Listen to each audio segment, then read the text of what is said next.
Welcome, ladies and gentlemen. I'm your humble host, Fizz Ed Music, and this right here is Urban Politics, where politics lives. Want to thank you all for liking and subscribing. As soon as you have a chance after this video, please run on over to YouTube, like and subscribe. Fizz Ed Music, Urban Politics. But without further ado, I want to jump right into it like a car and drive because there's all types of tasty and delicious politics to sink our teeth into. Ladies and gentlemen, follow me. Check this out. First of all, I want to talk about the hot button issue that's on everybody's minds. It's on everybody's lips. Abortion.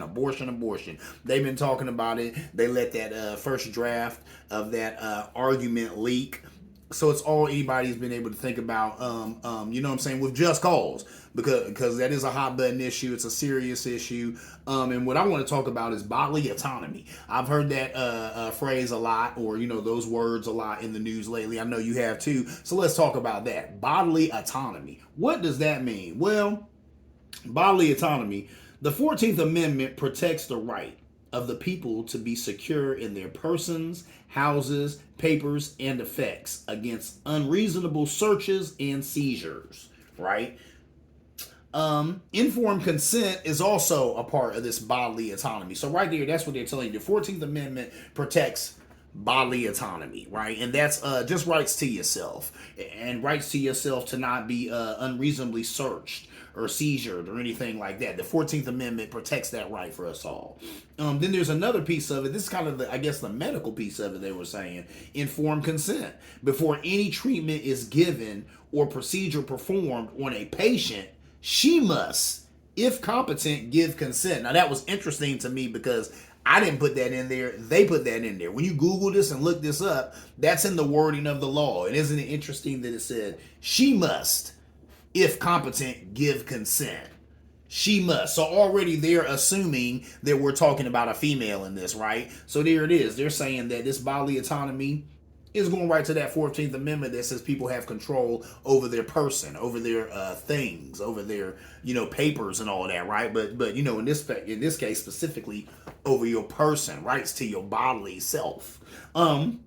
The Democrats took a vote to codify Roe versus Wade. They knew it wouldn't pass. The only reason they did that vote is that they wanted to get people on the record as not voting for it. Because when these midterms come around and they're on their way, they're right around the corner. You know, Democrats, and I've been saying they've been resting on their laurels. They need to do more, especially on this issue. They need to be yelling it from the rooftops. I'll talk about that in a little bit. But, you know, as far as this goes, I'm glad to see that it looks like they're looking around the corner at these midterms that are right around the corner, and they said, "Now we want to get all these jokers on record as voting against this, voting against women's reproductive rights, voting against women's bodily autonomy. We want to get them on record doing that." So that's all that was about. You know what I'm saying? And then when Chuck Schumer came out there and saying all those things, that's all that was about. They already knew they were going to vote against it, right? They knew they couldn't get it past Mr. Manchin, the thorn in the Democratic side, you know what I'm saying, a Republican in Democratic clothing.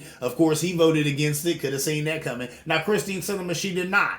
Yeah, she's a power-hungry buffoon, but she's still a woman. She wasn't going to vote against her own interests right then, even if, you know, she has been using it to be on this little power trip or whatever she has been in the Democratic Party. On this particular issue, she voted her conscience, but it wasn't enough because her buddy Joe Manchin doesn't have a uterus or a brain. So...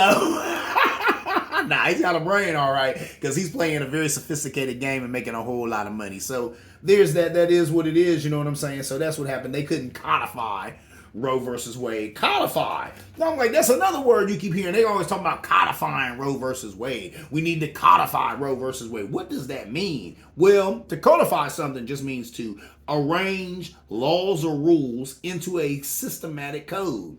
That's it.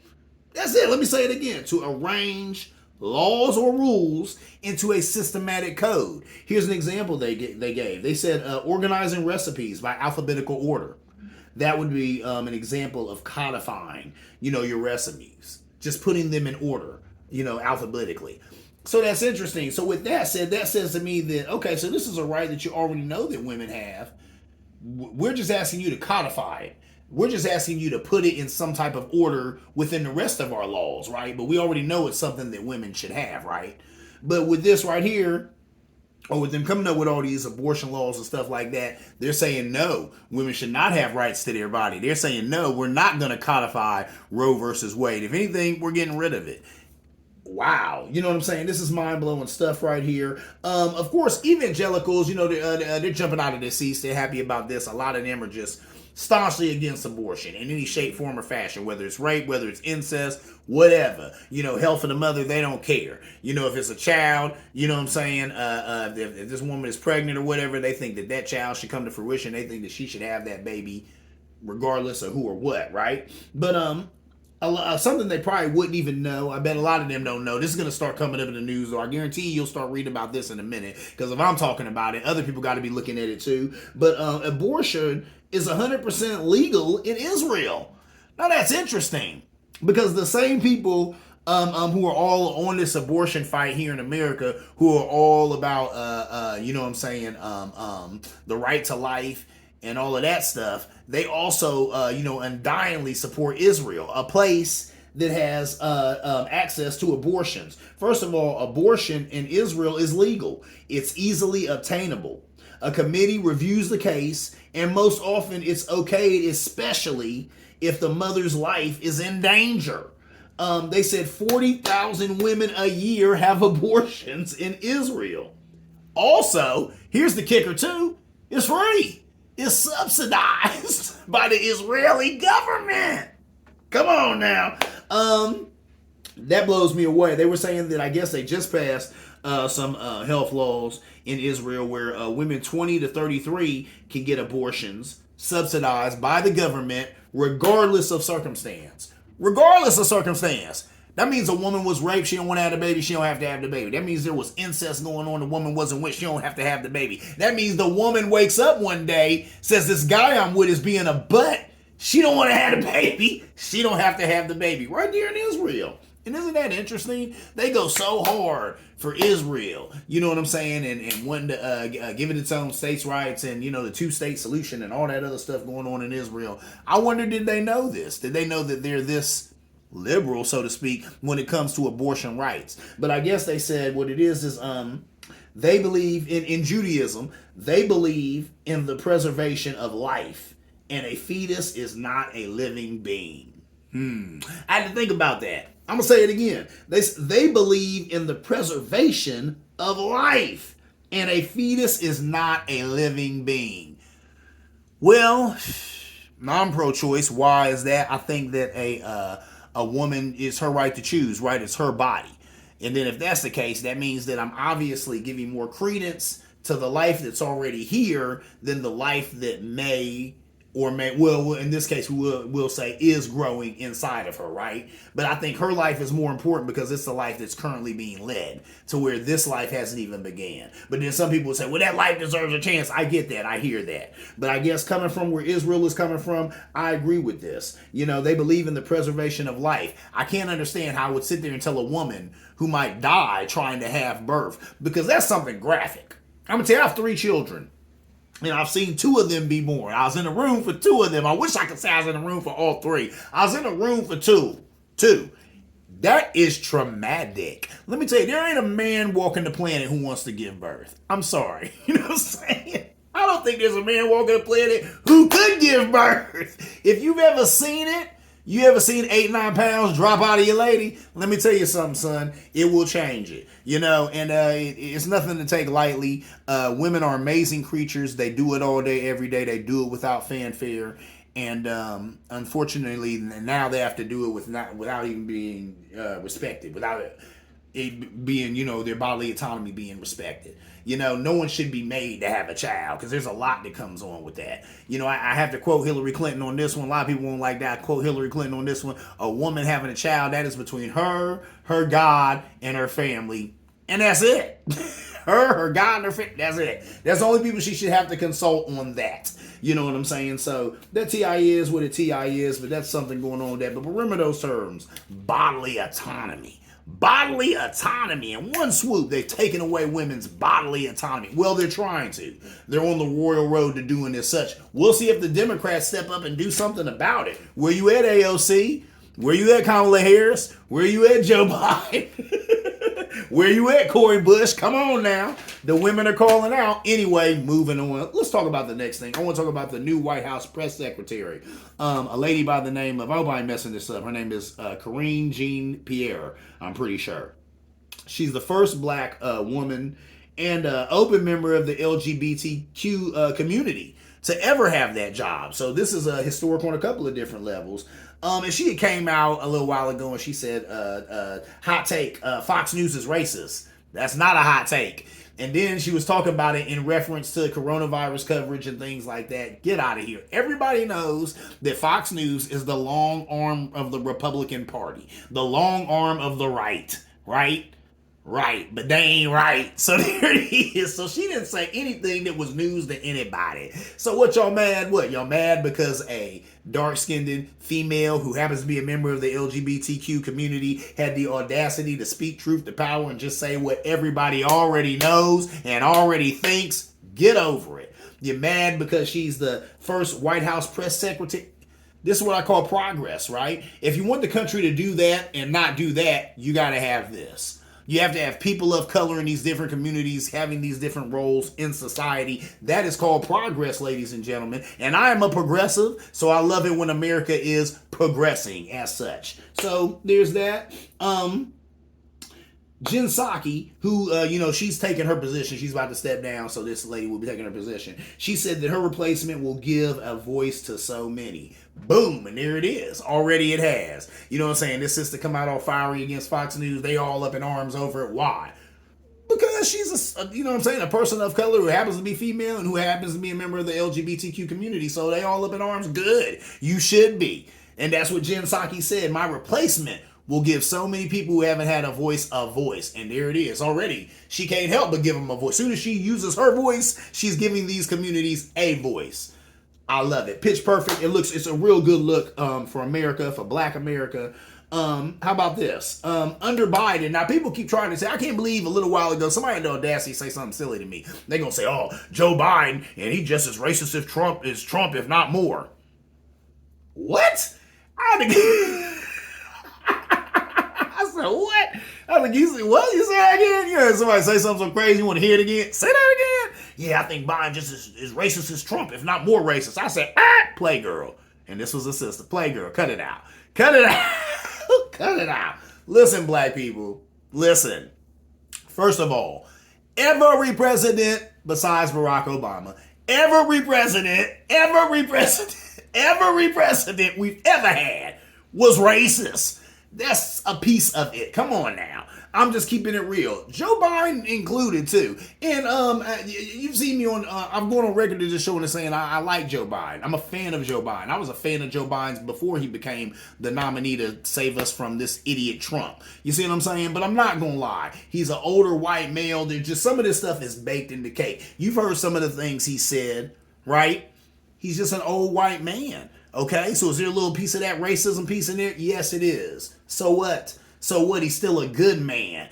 And I also said that on this show too. He's still a good man and a way better man than Trump. Even on his worst day, he's a way better man than Trump, right? So that just is what it is. And I only say besides Barack Obama because Barack Obama was half black. So I mean, it's kind of,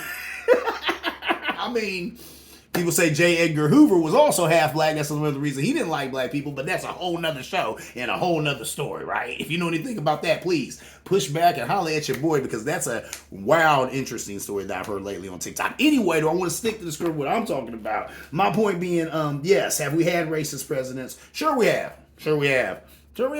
This is America.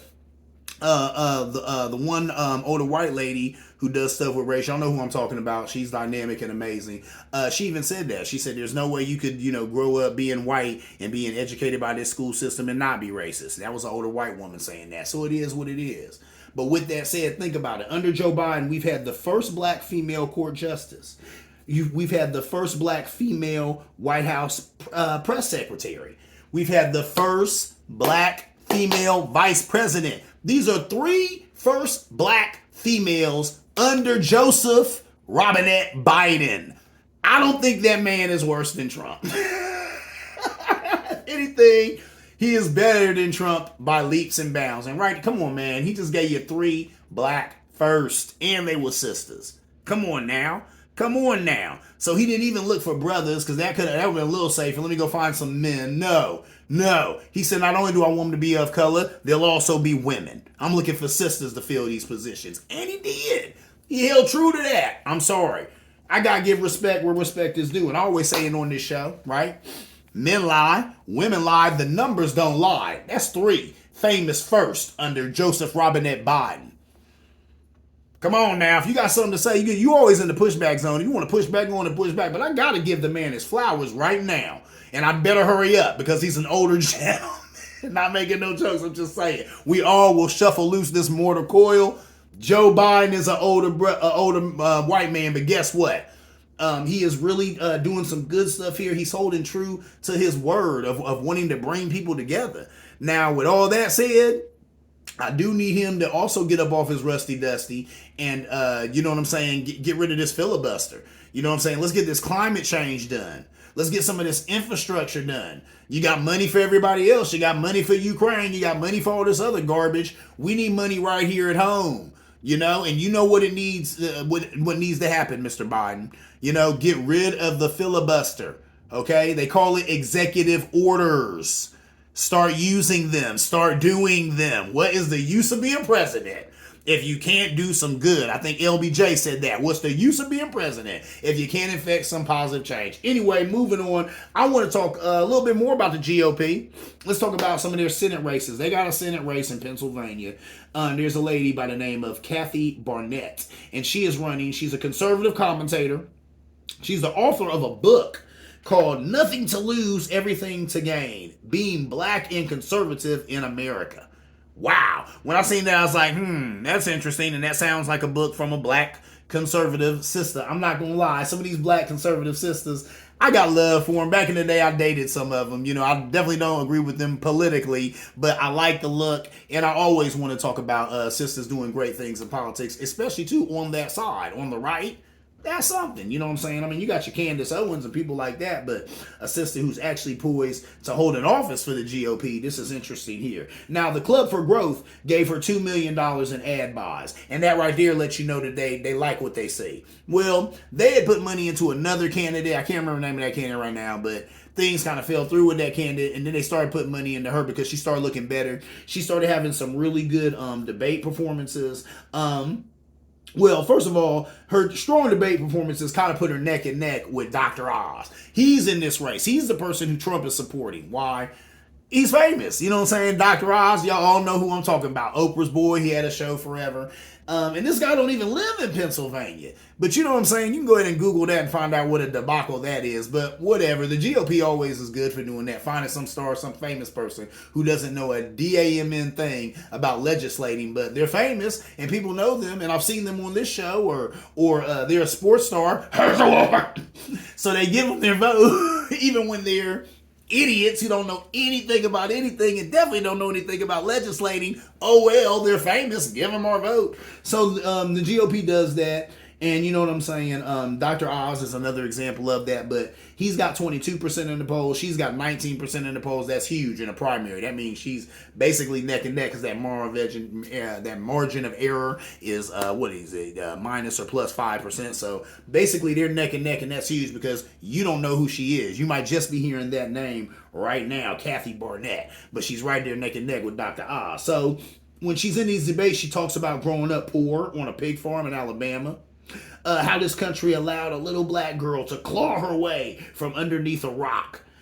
She warns of a disappearing American dream. She talks about being a product of rape. Whoa. Her mother was 11 and her father was 21. And she says she was not just a lump of cells. Now, being a guy, once again, who's pro-choice, I hear that kind of shudders my soul. This sister said, hold up, I was not just a lump of cells. You know, I'm a product of rape.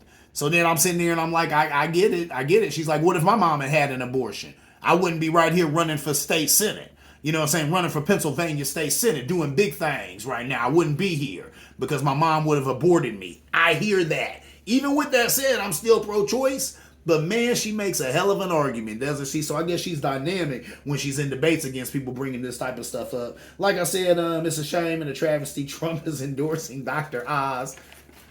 I wouldn't expect anything less. You know what I'm saying? Trump is always, he's like a lawyer who chases ambulance. He's an ambulance chaser, so he's always chasing the flashing lights. And he's like, yeah, here's a guy who had a show. We all saw a show. We all love his show. We love the Dr. Oz. We love Oz. You know what I'm saying? So Trump is all on his team or whatever just because he's famous, but he also put the caveat in there like, but if he doesn't win and such wins, I think that she'll be a great addition to the Republican Party and blah, blah, blah. So there he is hedging his bets, just making sure that whoever he endorses, he's endorsing and he wants them to win. But if they don't, or the off chance they don't, and this other person wins, I also wanted them to. So let me go on record as saying that too. So that's Trump having his cake and eating it too. Look at Trump. He's obviously eating all of the cake. Anyway, moving on, let's talk about non-fungible tokens or NFTs. That's what an NFT is, a non-fungible token. I've talked about it here and there on this show, but this is not a tech show, so I don't go into tech type stuff like this. This is extremely technological right here. It's hard to wrap your head around, hard to wrap your brain around. Non-fungible tokens. You know I'm a definition guy, so I went ahead and grabbed some definitions. Non-fungible means it is completely unique. Means there's not another like this one of whatever we're talking about anywhere ever. So you have the only one. It is unique. Token just means that it can be transferred on a blockchain. Blockchain, I even want to get into that because then you start getting into virtual wallets and all that other madness. Now, there's a lot of guys out there who get into a lot of this tech stuff. They got money to burn, money to blow. They into this stuff. Go holler at them. I got buddies who are on this all day. If you're on the internet, everybody and their mama is trying to get you into, if not NFTs, you know what I'm saying, Bitcoin and all this other stuff. So, you know what I'm saying? I'm not going to poo-poo any of that because sometimes people find their fortune in these things. Not me. I haven't known anybody to do it. Side note, just recently my Instagram was hacked. So if you have been following Phys Ed Music on Instagram, stop doing that. Follow Urban Politics because that's still me. But Phys Ed Music, somebody hacked that. And somebody just took it over and nothing I can do about it. And Instagram ain't helping. And a very good friend of mine, she told me too. She said, you know what? I think these social media sites are in on it. She said, because whenever you get hacked, they always tell you they can't do anything and they never shut down the site. And then she told me a story, I think, how her father passed, but his site is still up and somebody's still doing some stuff with it. And then I sit here and think about it. I've known plenty of people to pass and their sites are still up on. You still go to their pages right now on Facebook. What is that about? What is that about, social media companies? Anyway, but with that said, it's interesting how they took control of my account and then they on there talking about Bitcoin and how I made all this money off of Bitcoin. And I ain't never made no money off of it. Anybody knows me knows I'm broke. So I don't know what they was thinking. Trying to take over my site, tell people I blew up off of Bitcoin. Everybody knows that's a lie. They know Phys Ed ain't got no money. So whatever. But isn't it interesting how that's what they went to? That was the number one thing that they went to, trying to say that I was making money off of Bitcoin. So then that makes me wonder, all the other stuff I've seen from all these other accounts talking about Bitcoin, or these other people who have just been hacked and nobody's making any money off of Bitcoin. I don't know. If you want to push back, you know what you can do at Phys Ed Music, or you can just drop a comment at the end of this video. Bitcoin, I'm starting to think it's a hoax. Anyway, moving on. We talking about NFTs, right? So that's what an NFT is. NFTs on the way down in value, or going way down in value. Why? An NFT of the first tweet originally sold for $2.9 million in March of 2021, but in a recent auction, it only got $277. Woo, that is a loss. Somebody paid $2.9 million for something in March of 2021, and now in recent months, you know, here it is. What is this? What is this? May of 2022. It's not even getting $277. It's not even getting $300 in an auction. That's sad. That is sad. So you really got to wonder what in the world is going on with that. But you know, a TI is what a TI is, right? I mean, people will say, oh, well, bargains go up and down, whatever. I don't like that at all. That fell like a mofo, and it fell way too quick. So watch yourself on some of this stuff, on that Bitcoin stuff, on the NFT stuff. Watch yourself now, because you never know what's going on. Everybody's wanting to take these days. Everybody's trying to get paid. Everybody is selling Bitcoin or sex on the internet. Everybody's got a OnlyFans. It's ridiculous. Everybody's on the hustle. It is what it is. All right, before I get out of here, I want to talk to you about a new thing I've been doing. I don't have an IPA of the week, but what I've been doing is like that Juice Force IPA I had and Guinness. That's what I got in here, and I've mixed them together. So that's what I've been doing lately. I guess you've heard of a black and tan. Been kind of making my own black and tans with Guinness and any beer you want to put with that. Now, I'm a Guinness lover. A lot of people can't stomach Guinness. Guinness, I say, is for the true beer lovers, for the people who like a dark, rich beer. But if not, find you another dark beer and you can mix it with a lager or something like that. And I think that's how you make a black and tan. For me, I'm gonna mix it with an IPA because I'm an IPA lover. So I mixed, you know what I'm saying, Juice Force. I mixed that with the Guinness, and it's great. It's delicious. It's earthy, it's robust, but it's very strong, right? All these things I like, kind of like myself. It's earthy, it's robust, it's dark, and it's strong. That's what's up. Hey, this has been Urban Politics. I'm your humble host, Fizzin Music. I want to thank you all for liking and subscribing. As soon as you have a chance, let your feet do the walking and take yourself over there to YouTube. Like and subscribe. Fizzin Music, Urban Politics, where politics lives. And as always, see you around like a donut.